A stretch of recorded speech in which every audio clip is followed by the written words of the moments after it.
لیکن اب ان باریک باتوں کو سمجھانے کے لیے ایک مرشد کامل کی ضرورت ہوتی ہے، ٹھیک ہے بھائی؟ اور مرشد کامل اگر نہ ہو تو پھر شیطان جو ہے، جیسے حدیث شریف میں آیا، من لا شیخ لہ فہو الشیخ الشیطان، کہ جس کا کوئی شیخ نہیں ہوتا تو شیطان پھر شیخ بن کے اس کے سامنے آ جاتا ہے، آپ اس کو شیخ ہی سمجھیں گے، ہے وہ شیطان۔ تو یہ تمام معاملات جو ہے انسان کے ساتھ اس وقت ہوتے ہیں کہ جب وہ عبادات میں لگ جاتا ہے۔ پہلے میرا یہ خیال تھا کہ کوئی خود اگر تصوف پڑھنا چاہے تو مختلف اس پر واردات ہوتی ہیں اور پھر شیطان اس کو دھوکہ دیتا ہے اور وہ گمراہ ہو جاتا ہے۔ لیکن بعد میں تحقیق کرنے کے بعد پتہ چلا کہ تصوف تو دور کی بات ہے، ایک عام آدمی اگر نماز روزہ کرنے لگے اور باقاعدگی سے کرے تو کچھ عرصے بعد اس کو خواب آنے لگ جاتے ہیں، آوازیں آنے لگ جاتی ہیں، مناظر نظر آنے لگتے ہیں ان کو، اور وہ سمجھتے ہیں کہ ان کو کچھ مل گیا ہے۔ نہ ان کو تصوف کا پتہ ہوتا، نہ ان کا مرشد ہوتا۔ کتنے لوگ ہیں ہمارے ساتھ میں آ کے کہتے ہیں جی حضور کا ہم نے دیدار کیا ہوا ہے۔ وہ تو نے کیسے کر لیا تھی؟ لیکن ہم منع نہیں کرتے ان کو، کیونکہ منع کیا کہ نہیں تم کو دیدار نہیں ہوا تو ان کے نفس پہ چوٹ پڑے گی، بھاگ جائیں گے۔ اسی لیے جو کہتے ہیں کہ جی ہمیں فلاں کا دیدار ہوا، اس کا دیدار ہوا، اس کا دیدار ہوا، ہم خاموشی سے کہتے ہیں جی اللہ تعالیٰ آپ کو مبارک کرے۔ پھر جب اصل میں ان کو حضور کا دیدار کراتے ہیں ہم، ہاں، تو پھر وہ خود کہتے ہیں کہ یار دیدار تو یہ ہے، وہ تو پتہ نہیں کون تھا۔ تو امام مہدی علیہ الصلاۃ والسلام جزوی طور پر ان کے اندر نبی کریم صلی اللہ علیہ وسلم کی عرضی ارواح موجود ہوں گی، جس کی وجہ سے ان کے خد و خال، ان کی جو شباہت ہے جسمانی، وہ کاملاً حضور کی تمثیل ہوگی۔ اب حضور کے دو نواسے تھے نا، امام حسن، امام حسین۔ امام حسن کا آدھا وجود حضور کے مشابہ تھا اور دوسرا جو وجود کا حصہ ہے وہ امام حسین کی مشابہ تھا۔ لیکن امام مہدی سر سے لے کر پاؤں تک ہو بہو ہم شکل مصطفیٰ ہوں گے، ہو بہو، ڈٹو کاپی۔ اور اس کی وجہ کیا ہے؟ عرضی ارواح، عرضی ارواح کی وجہ سے یہ ان کے اندر شباہت آ جائے گی۔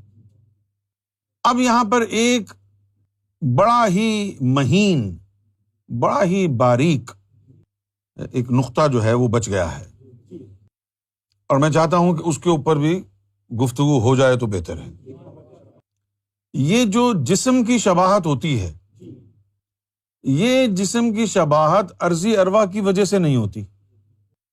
پاکستان میں جو لوگ سرکار کو مانتے ہیں، امام مہدی مانتے ہیں، بھلے ہمارے خلاف ہیں، میں ان لوگوں کو کہتا ہوں کہ میری یہ باتیں، یہ نکات سن لیں، آپ کے ایمان میں اضافہ ہوگا۔ میں یہ نہیں کہہ رہا کہ تم ہماری عزت کرو یا ایم ایف آئی میں آ جاؤ، سرکار سے اگر تعلق و نسبت ہے، امام مہدی مانتے ہیں، یہ نکات بڑے ضروری ہیں امام مہدی کی ذات سے جڑے ہوئے، سن لو۔ یہ اس کا کوئی اجر نہیں مانگ رہا میں تم سے۔ تو جو شباہت ہوتی ہے وہ شباہت عرضی ارواح کی وجہ سے نہیں ہوتی، بلکہ وہ شباہت جو آپ کا جو خون ہے، جو آپ کا ڈی این اے ہے، یہ تمام چیزیں اس میں اسٹور ہوتی ہیں۔ اب سوال یہ پیدا ہوتا ہے کہ حضور صلی اللہ علیہ وسلم کا ڈی این اے کیا تھا؟ بھائی حضور صلی اللہ علیہ وسلم کے حوالے سے ایک بات آپ کان کھول کر کے سن لیجئے، آپ صلی اللہ علیہ وسلم آب منی کی پیدائش نہیں تھے، بلکہ جبریل امی نے سدرۃ المنتہا سے شجرہ نور کا ایک بیج توڑا اور اس کو سفید ایک لکوڈ میں اس کو توڑ کے مکس کیا اور وہ بی بی آمنہ کو پلایا، اور اس سے آپ حاملہ ہوئیں۔ حضور صلی اللہ علیہ وسلم کی تشریف آوری سے کم و بیش 2 سال پہلے بی بی آمنہ کے جو شوہر تھے حضرت عبداللہ، ان کا انتقال ہو چکا تھا۔ یعنی میڈیکلی، سائنٹیفکلی یہ ممکن نہیں ہے کہ کوئی بچہ 2 سال تک ماں کے پیٹ میں پرورش پاتا رہے، لیکن حضور صلی اللہ علیہ وسلم کی جو تشریف آوری ہوئی ہے وہ حضرت عبداللہ کے انتقال کے 2 سال بعد ہوئی ہے، جس سے یہ ثابت ہوتا ہے کہ حضور نبی کریم صلی اللہ علیہ وسلم حضرت عبداللہ کے بیٹے نہیں ہیں۔ قرآن مجید کیا کہتا ہے؟ ما کان محمدً ابا احدکم الرجال، کہ بھائی محمد رسول اللہ صلی اللہ علیہ وسلم جو ہے کسی کے باپ نہیں ہے، وہ صرف رسول ہیں۔ اچھا بھائی رسول ہیں تو باپ نہیں ہو سکتے، بیٹے ہو سکتے ہیں؟ ذرا غور کر لیں، یہ سورۃ الاحزاب میں آیا ہے ما کان محمد ابا احد من رجالکم، کہ اور محمد رسول اللہ تم مردوں میں سے کسی کے باپ کہاں، ولکن رسول اللہ، لیکن وہ اللہ کے رسول ہیں، وہ خاتم النبیین، اور خاتم نبوت ہے، وکان اللہ بکل شیء علیم، اللہ کو سب معلوم ہے۔ اللہ کو سب معلوم سے مراد کیا ہے یہاں پر؟ کہ بھائی جو روح وغیرہ کی جو حقیقت ہے وہ تو اللہ کے پاس ہی تھی، حضور کی روح، اس کے بارے میں تو جانتا ہے۔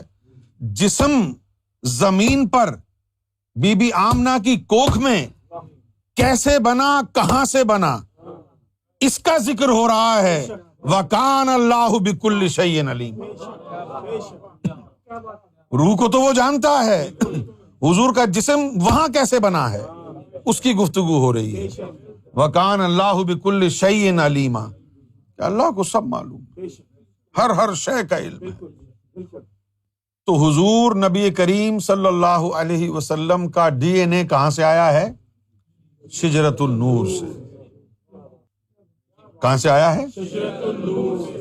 شجرۃ النور سے آیا ہے۔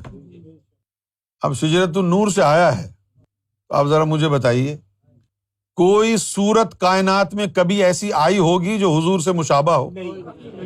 ڈی این اے ہی نہیں ہے ان کا۔ محمد رسول اللہ کا ڈی این اے تو نور ہے۔ آپ نے تو خود فرمایا انا من نور اللہ والمؤمنین من نوری، کہ میں اللہ کا نور ہوں اور مومنین میرا نور ہے۔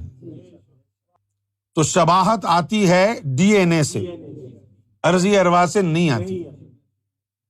اچھا اب وہ ڈی این اے نور ہے، حضور کا جو ڈی این اے ہے وہ نور ہے۔ اچھا بھائی وہ نور ہے تو پھر خون کیوں تھا جسم میں؟ پوچھو نا بھائی، پہلے بھی تو اللہ نے عیسیٰ علیہ السلام کے لیے کہا تھا کہ کلمۃ اللہ تھا، اللہ کا کلمہ تھا، پھر وہ گوشت اور ہڈیوں کا جسم بنا دیا اس نے، اس نور سے ہڈیوں جیسی چیز جسم میں بنی، اسی نور سے خون جیسی چیز جسم میں بنی، اس نور سے۔ اچھا اب عرضی ارواح تو آ گئی، امام مہدی علیہ الصلوۃ والسلام کا جب جسم اللہ نے تشکیل دینا چاہا ہے تو حضور کی عرضی ارواح آ گئیں۔ اب شباہت پیدا کرنی ہے، شباہت تو تبھی پیدا ہوگی کہ اس کا بھی باپ وہی ہو، اس کا بھی باپ وہی ہو۔ کہتے ہیں نا کہ امام مہدی کے والد کا نام عبداللہ ہوگا، تو عبداللہ اسی لیے کہا گیا ہے نا کہ انہی کا نطفہ ہوگا، وہی نطفہ ہوگا جو محمد رسول اللہ کے لیے نطفہ تھا، اور وہ جو نطفہ ہے وہ انسانی نہیں ہے، وہ ہے نور۔ تو جس درخت کا بیج توڑ کے جبریل نے بی بی آمنہ کو کھلایا تھا، وہی بیج حضور قبلہ عالم امام مہدی علیہ الصلوۃ والسلام کی والدہ ماجدہ کو وہی شجرۃ النور کا بیج جو ہے وہ کھلایا گیا۔